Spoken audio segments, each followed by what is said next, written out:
Est-ce que tu as déjà eu l'impression de ne pas être compris ou de ne pas arriver à comprendre ta copine, tes amis, tes collègues, ton entourage? En fait, ça n'arrive pas qu'à toi. Tout le monde vit ça à un moment ou à un autre. Le fait est que tout le monde ne fonctionne pas, ne réfléchit pas et ressent pas les mêmes choses de la même manière. La théorie des types psychologiques, c'est basé sur les travaux de Carl Jung et ça permet de déterminer les principaux traits de caractère des gens. Et donc c'est un super moyen pour se connaître et apprendre à comprendre les autres et donc les femmes en particulier. Dans cette vidéo, je t'explique quels sont les grands axes qui entrent en compte dans la personnalité, ta personnalité et celle des autres, ou bien le mode de fonctionnement d'une personne en fait.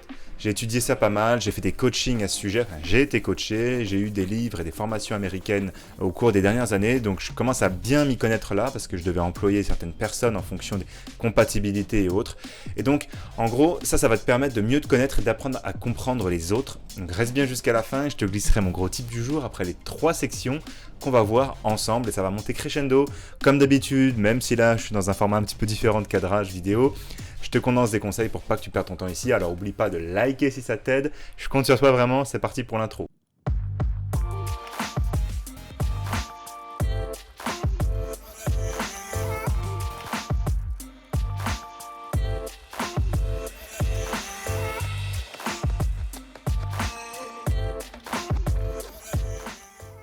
Donc cette théorie, elle distingue 16 personnalités ou profils psychologiques et permet de comprendre comment une personne fonctionne à travers ses tendances cognitives et comportementales. Bon là c'est un peu des gros mots, mais tu vas voir que c'est plus simple que ça. Les principaux types de personnalités, ça va t'aider à mieux comprendre les femmes, à mieux communiquer avec elles et surtout à anticiper. C'est extrêmement important pour éviter les disputes par exemple. Donc avant que j'oublie, rejoins le canal privé Telegram pour des conseils en tout genre avec les femmes, que je ne mets pas forcément sur YouTube. Donc l'attitude générale, on va commencer par là. Il s'agit principalement de l'orientation et de l'énergie de la personne.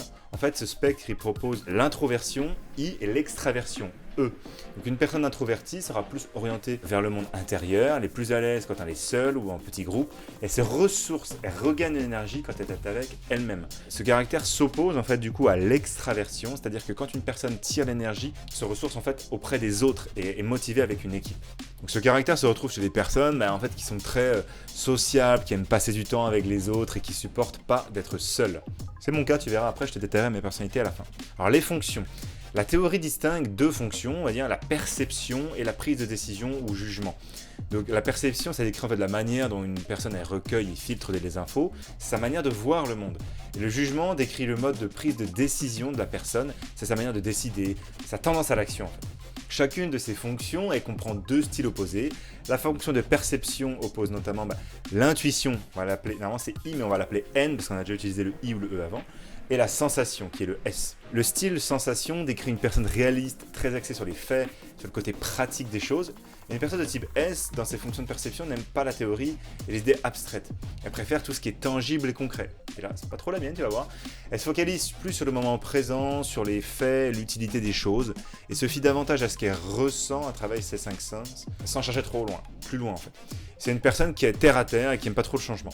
A l'inverse, une personne de type N, dans ses fonctions de perception, se focalise plus sur ce qui pourrait, sur le futur en fait, et plus à la recherche des sens cachés dans l'interprétation, dans l'imagination, un côté visionnaire et inventif. Elle aime prendre des risques, expérimenter des trucs nouveaux et sortir un peu de l'ordinaire. Alors en ce qui concerne la fonction jugement, elle oppose pour la part le côté T, thinking en anglais, pensée, et du côté feeling, sensation, sentiment, ressenti. Le côté thinking, donc T, ça décrit une personne qui est très analytique, détachée de tout ce qui est émotion, un peu business, elle prend des décisions en toute objectivité et rationalité, elle a tendance à exprimer, à dire des choses en gros d'une manière objective, en mettant de côté tout ce qui est émotion. Elle va plus être dans ce qui est juste, dans ce qui est correct et dans ce qui est bien, dans ce qui est important. Il s'agit en général de personnes très combatives, compétitives, qui n'hésitent pas à rentrer en conflit quand il le faut ou si elles le veulent. Alors à l'opposé, le côté feeling, donc F, décrit plus les personnes qui s'accordent en considération aux sentiments, aux principes, aux valeurs. Ça accorde, en fait, ils accordent ces personnes-là plus d'importance à la dimension humaine, à l'harmonie avec les autres. Et en fait, c'est généralement des personnes empathiques, serviables, qui aiment garder des relations harmonieuses avec tout le monde et qui évitent les conflits. Donc, si tu veux réagir, laisse un petit commentaire et j'y répondrai. Alors, la préférence, cette 4e dimension désigne le mode d'action, la préférence d'action d'une personne. Pas ce qu'elle aime ou ce qu'elle aime pas, mais plus dans le sens ce qui la met à l'aise pour passer en fait à l'action. Donc un mode de réflexion qu'elle adopte le plus pour prendre une décision et pour donc passer à l'action. Cette préférence oppose donc la perception P et le jugement J. Pour rappel, ce sont les mêmes fonctions qu'on vient de présenter un petit peu, mais la préférence entre la perception et le jugement a permis d'approfondir les traits de caractère des individus pour mieux les comprendre vraiment. Et donc une personne qui est plus dans la perception P est en général quelqu'un de spontané, qui aime pas la routine, qui aime pas avoir de l'autorité ou avoir des règles pour l'encadrer, tout ça. C'est une personne qui préfère improviser, qui est dans la flexibilité constante, qui n'apprécie pas trop la planification. Ça, c'est moi. Donc ce type de personne a souvent du mal avec la discipline et l'organisation à l'école, c'était terrible. Et en manière de prise de décision, elle veut garder toutes les options ouvertes jusqu'à la dernière minute en fait. Alors ce type de personne agit beaucoup mieux par contre sous la pression, ce qu'il arrive à composer. À l'opposé de ce truc-là, on a la personne qui est non plus dans le jugement, donc J, la dernière lettre des 4.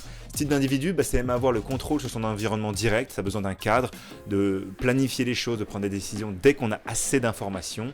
Dès qu'elle a assez d'informations, une personne déterminée, focalisée sur ses objectifs.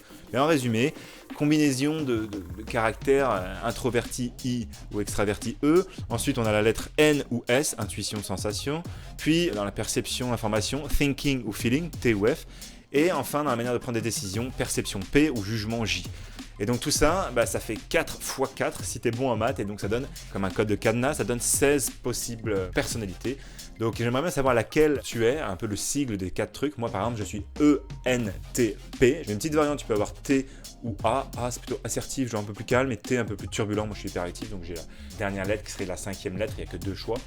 Donc on pourrait dire qu'il y a 32 personnalités dans ce cas-là, mais il y en a 16 vraiment. Moi je suis ENTP-T. Si tu fais le test, je mettrai le lien là. 16, donc 16personnalités.com, la version anglais ou version français. Donc voilà, mets ton résultat de ton test ou celle que tu penses être, et tu vas avoir des paragraphes un peu comme des horoscopes, mais c'est beaucoup plus précis que ça dans la description. Tu vas voir les liens et ensuite tu mets en commentaire laquelle tu es et ça m'aidera peut-être à savoir quels sont tes problèmes ou quelles sont tes forces pour draguer les femmes. Alors, juste avant le titre du jour, les questions, suggestions, tu sais où les écrire, je me répète pas. Et récupère aussi maintenant ton accès à mon tuto gratuit, c'est tout ce qui est pour améliorer. En fait, tu cliques dans la description pour améliorer ton profil Tinder. Ça va s'ouvrir en parallèle, il y aura pour toi une formation gratuite que je t'ai préparée qui va t'expliquer comment on peut améliorer donc son profil Tinder. C'est 35-40 minutes pour avoir plein de matchs et aussi plein de logiciels pour améliorer et noter tes photos, également des applications de rencontres un peu spéciales dont tout le monde ne connaît pas forcément le potentiel. Tu connais déjà la chanson si tu es abonné en général, mais pour les nouveaux, je me répète.